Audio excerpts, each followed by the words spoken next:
Welcome to the Productivity Podcast. This is the first in a series of 3 episodes with our friends at WorkJam, and today I'm delighted to be joined by Mark Williams, Managing Director for WorkJam EMEA. Hi Mark, how are you doing? I'm good, thank you very much, Simon. Coming to the end of the summer holidays as we record, so everybody's getting back off holiday. I think you just got back. I'm just about to go, so that's good. But today is all about WorkJam. We're going to talk about transformation, we're going to talk about value, we're going to talk about change, and then all the ways that potentially WorkJam and your team there can help support. But before we dive in, Mark, do you want to tell us a bit about yourself, your kind of career background, and then we'll find out a little bit more about WorkJam?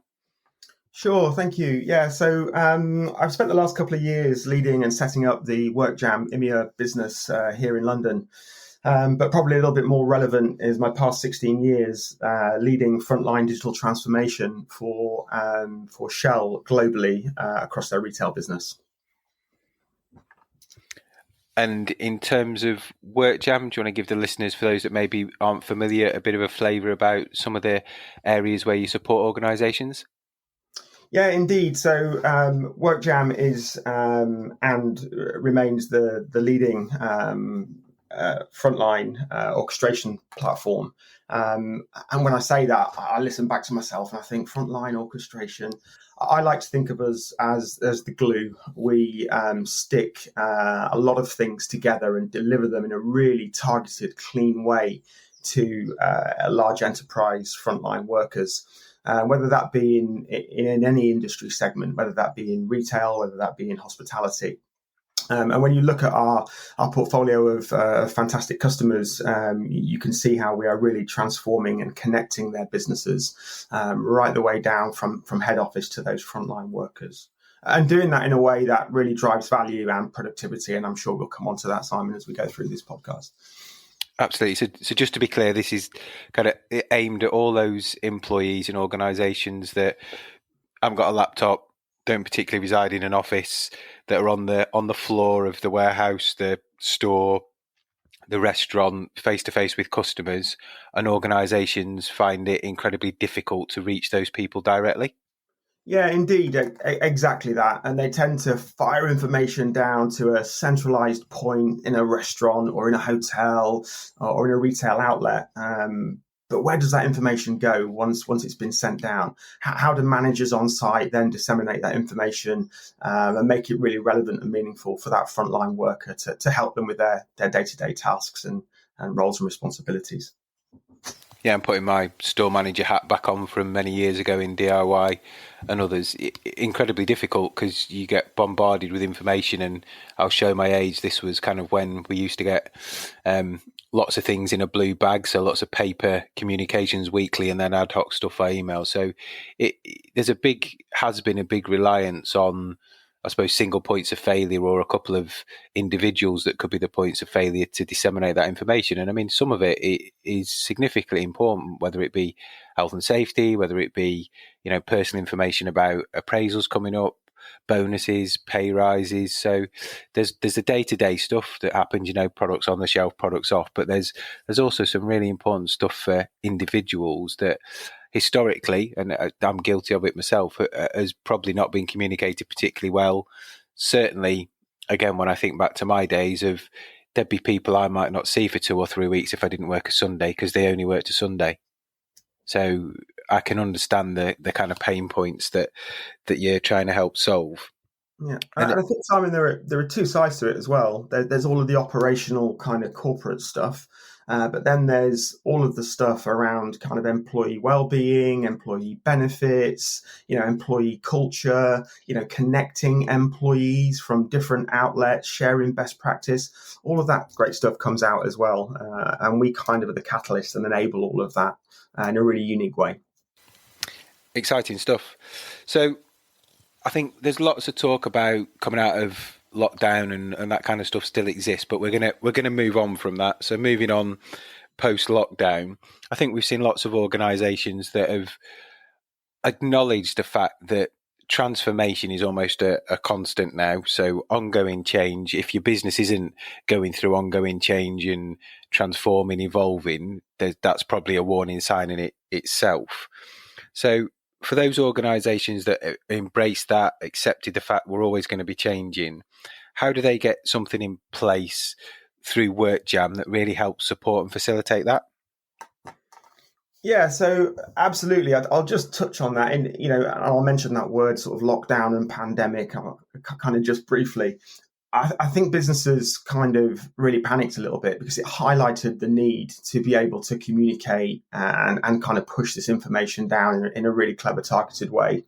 And so we saw enterprise go out there and try and find stop gaps or try and very quickly create something themselves. And whilst that worked to a certain extent, I think what it did was cause quite a little bit of noise and confusion. And what we've been sort of discussing with enterprises is how now do you kind of peel that back a little bit, take that back. We know there's a need, but how do we put something in place that is kind of meaningful and sustainable going forward? Because what we don't want to do is straight away bombard frontline workers with new products, new platforms, new places that they need to go to kind of get all of this relevant information, and then help them map out what that future looks like, over time. What do we need to do to continually digitally transform and give ourselves an edge in the employer market as well, which is something that is really top of mind at this moment in time. WorkJam, we really adopt a consultative approach around all of this.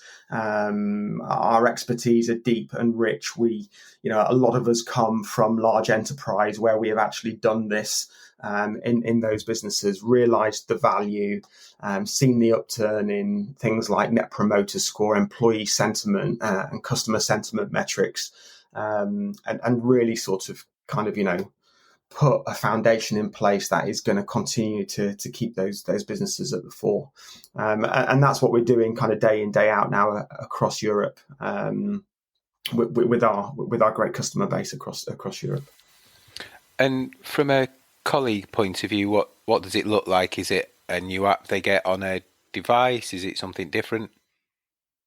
Yeah, so WorkJam is completely agnostic of device or channel or how they consume us. So, we have a web version, so back office PC, it can easily be accessed through there. But natively, our app is where most of our customers tend to go.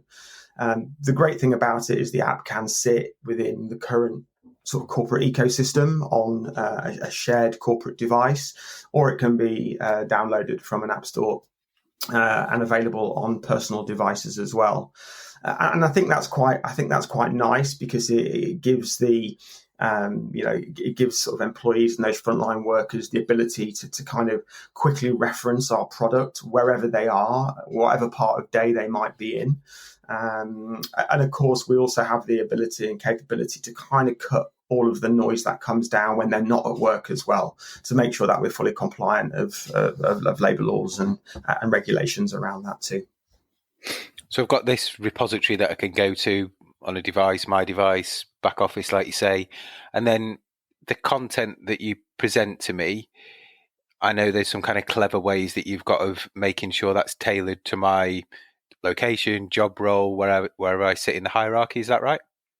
Correct. We have a unique and proprietary targeting engine, which allows us to kind of get that information to an individual, no matter what role they have, no matter what skill set they have, what training they've done, what experience and expertise they have, and even looking forward, where they may want to go. Do they want to become a supervisor? Do they want to get on the fast track managerial program?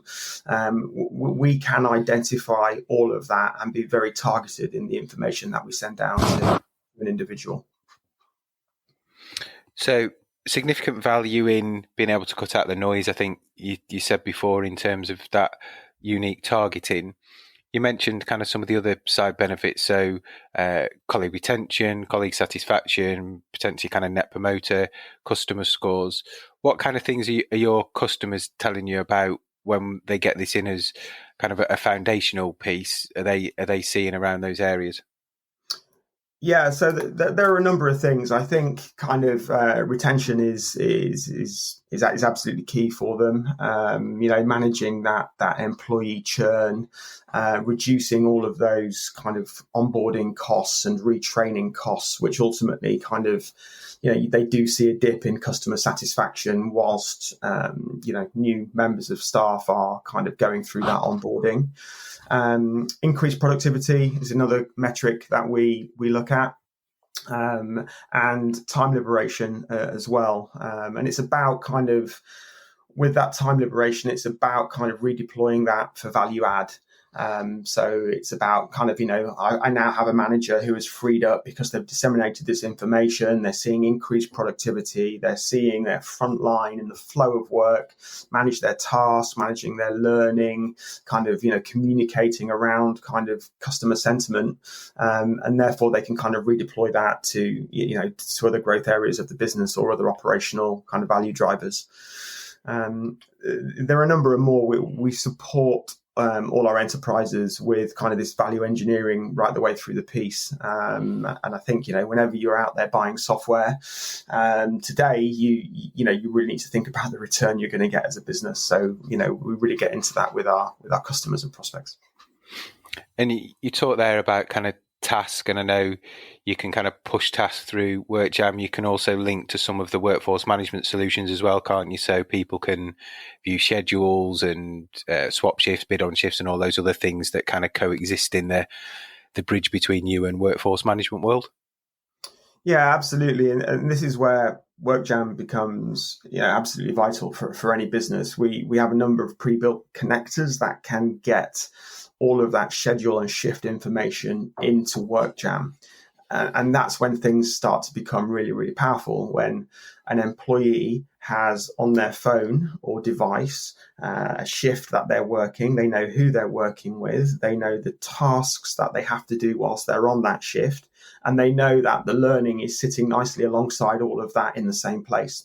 So you've now got a really empowered frontline worker who in one single app is managing kind of task execution for operational gain, managing customer sentiment. They're managing their learning in the flow of work. They're kind of communicating and collaborating really effectively and efficiently with other team members. And they also have that knowledge center and that repository of information to help them with anything else they need. And that's just the work side of it. And I think at the start of the podcast, Simon, I mentioned, the softer benefits for that individual as well. So it's managing things like their benefits program, their reward and recognition. There may even be gamification around leaderboards in there as well. I mean, when you put all of this stuff together in a really clear, concise way, for me, that's the sweet spot that every business should be kind of looking to achieve from their digital transformation and for the frontline worker specifically. Absolutely. And if an organisation is listening to this and thinking that's all well and good, that sounds like it's going to be a really big implementation, there's loads of stuff we're going to have to do to get ready. Can you just describe the kind of, from somebody saying yes, the process then you go through to implement the change? Yeah, sure. So I'm fortunate in my team across Europe to have a number of experienced project managers that work with me. And we can do as much or as little as an enterprise wants us to do. So we completely manage in its entirety kind of the setup, the deployment and the delivery into multiple market units in multiple languages. Or we can work with internal project teams inside those organizations to educate them to do exactly the same thing. But where we really excel, Simon, is kind of with partners like yourselves, where kind of we bring it all together, and partners are out there supporting us with the delivery and kind of the wider implementations and benefits and hooks into kind of all of the other frontline systems that may be already implemented or in there to date.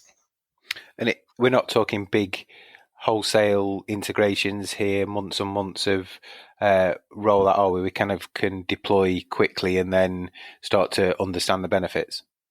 Yeah, absolutely. I think our record for deployment was 8 days, and that was into one particular shell market right at the start of the pandemic. It was into Shell China, very complex joint venture, a lot of legalities and regulations to work through.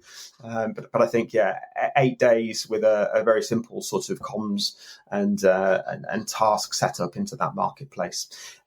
Typically, we would see a 12 to 16 week kind of deployment plan, depending on the speed that the organisation we're working with and have partnered with can move as well. Yeah, so a quick speed to deployment and then kind of ROI return. Exactly, and we're seeing that return on investment, and we're seeing some very strong numbers in under 1 year, which other solutions that I've been involved with, it tends to be a multi-year investment, and it's not until kind of year 2, year 3 you start to see that kind of that return on the investment. So we've got the solution in. How do we keep driving the benefits? What kind of things internally are you thinking about to help drive additional benefits to keep that momentum? Yeah, so I think when you look at our roadmap and when we kind of move to the future, I think it's making sure that that we continue to lead. It's making sure that we continue on a unification journey to remove a lot of the other noise that might be coming down to the frontline workers.